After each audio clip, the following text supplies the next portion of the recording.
मैं प्रभु का धन्यवाद देता हूँ इस सुबह के समय के लिए। प्रभु के चरणों में आने का प्रभु ने मौका दिया। आइए परमेश्वर के वचन मनन करने के लिए यशायाह की भविष्यवाणी 9वां अध्याय उसका 6वां वचन हम लोग पढ़ेंगे।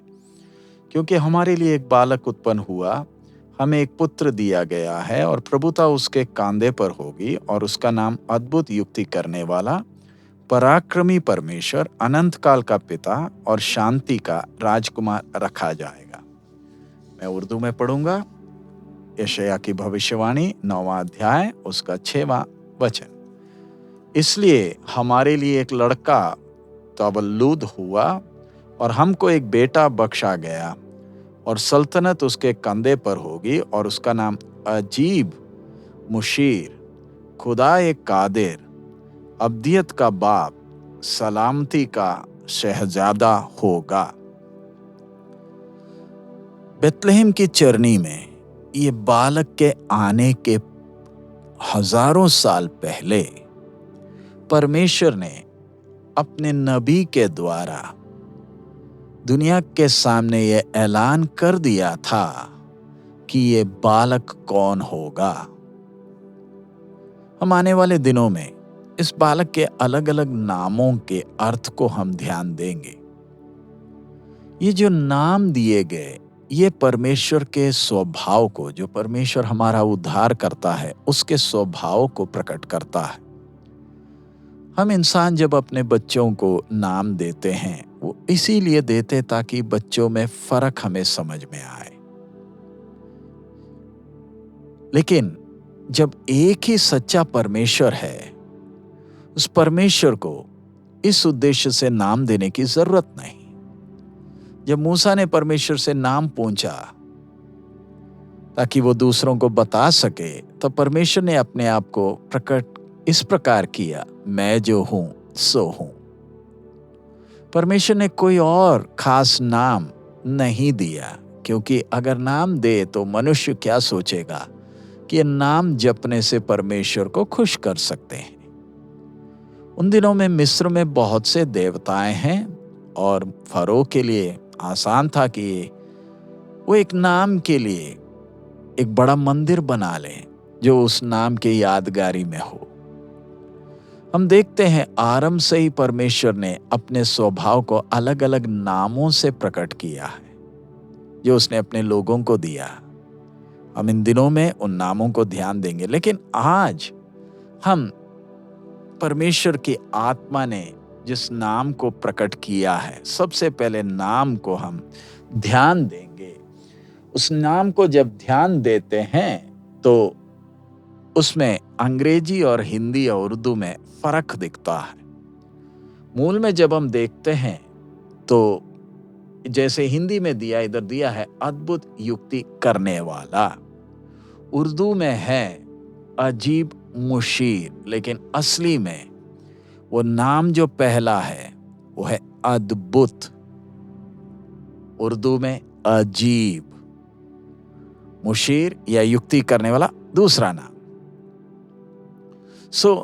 इस नाम को जरा ध्यान दे, कितना अजीब, कितना विचित्र एक नाम है। इस्राएल के लोग जब वो मिस्र के गुलामी से छुटकारा पाए, उनके अंदर बड़ी इच्छा थी कि वो परमेश्वर को देखें। परमेश्वर ने समय और स्थान तय किया और उन्हें शुद्ध होने के लिए मौका दिया, और इन्होंने समय लेकर अपने आप को शुद्ध किया। 3 दिन का समय लिया, लेकिन जब सही समय पर परमेश्वर खुद सीनाई पर जब उतरा, ये सब जान लेकर भागे, क्योंकि उस परमेश्वर की आवाज के सामने खड़े नहीं हो पाए। उन्होंने मालूम चल गया कि परमेश्वर भयानक है, परमेश्वर पवित्र है, हम उसकी उपस्थिति में खड़े नहीं हो पाएंगे। जब हम मिलाप वाले तंबू को देखते हैं, वहां भी देखते हैं कि केवल याजक ही अंदर प्रवेश कर पाते थे, और वो भी अति पवित्र स्थान में नहीं जा सकते, क्योंकि परमेश्वर का शकाइना जलाल उस स्थान में था, और वो जानते थे कि वो पापी होने के कारण वो पवित्र परमेश्वर की उपस्थिति में खड़े नहीं हो पाएंगे। सुलेमान ने भी जब अपना खूबसूरत मंदिर बनाया, उसे मालूम था कि सर्वशक्तिमान परमेश्वर के सामने, जिसके सामने ये पृथ्वी सिर्फ पैर रखने की चौकी है, उसका मंदिर बेशक खूबसूरत है तो भी कुछ नहीं है। यहूदियों के जब हम उनके संस्कार को जब हम देखते हैं, यहूदी लोग कभी भी परमेश्वर का नाम अपने होठों में नहीं लेते हैं। वो परमेश्वर को किस प्रकार आदर करते हैं। उनकी सोच है कि परमेश्वर पवित्र है और हम अपने अशुद्ध होठों में उस परमेश्वर का नाम कैसे लें। अब इस बेतलहम की चरनी में उस बालक को, उस शिशु को जरा देखें। क्या वो अद्भुत नहीं है? क्या वो अजीब नहीं है?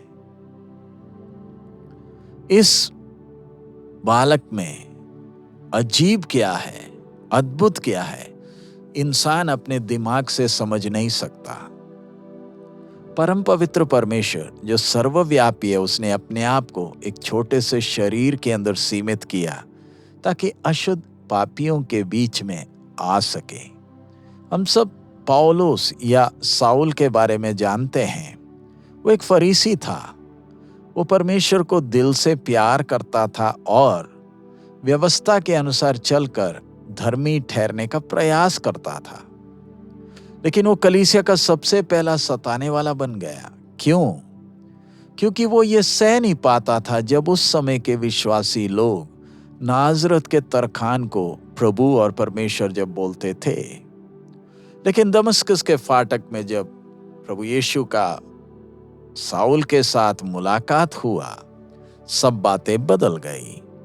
उसे क्रूस के उस भेद को जब उसने समझा, मसीह को और करीबी से जानने के लिए सब लाभ की बातों को कूड़ा समझा। इसी प्रकार आज जिस किसी को परमेश्वर अपने आप को प्रकट कर कर देता है, जब उसकी आंखें खुल जाती है, वो संसार को कूड़ा समझता है। आज बहुतों के लिए यीशु ठोकर का कारण भी बना है, क्योंकि वो प्रभु यीशु के कुंवारी जन्म की बात को समझ नहीं पाए हैं। कई लोग यीशु मसीह को ईसाई धर्म से जोड़ते हैं। कईयों के लिए यीशु मसीह आशीष पाने का एक माध्यम है। आज हम अपने आप को जरा जांच कर देखें, क्या हमें एहसास हुआ है कि यीशु मसीह है कौन? क्या पवित्र आत्मा परमेश्वर ने हमारी समझ को खोला है कि हम उस अद्भुत घटना को समझ सकें?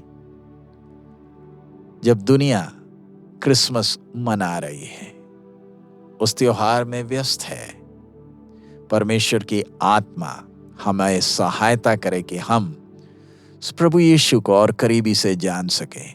क्या हमें समय मिलता है कि हम पवित्र परमेश्वर की उपस्थिति में उसके पवित्र वचन के सामने बैठकर उसको और जानें?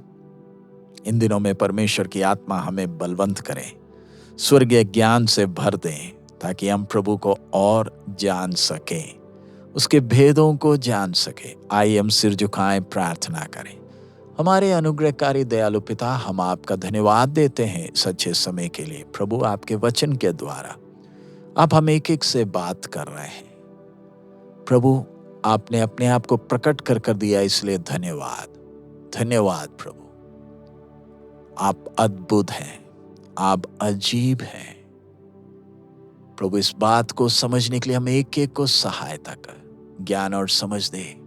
आपकी आशीष एक एक पर बनी रहे प्रभु। साल जब समाप्त हो रहा है, तेरे को और करीबी से जानने के लिए हमें मदद करें।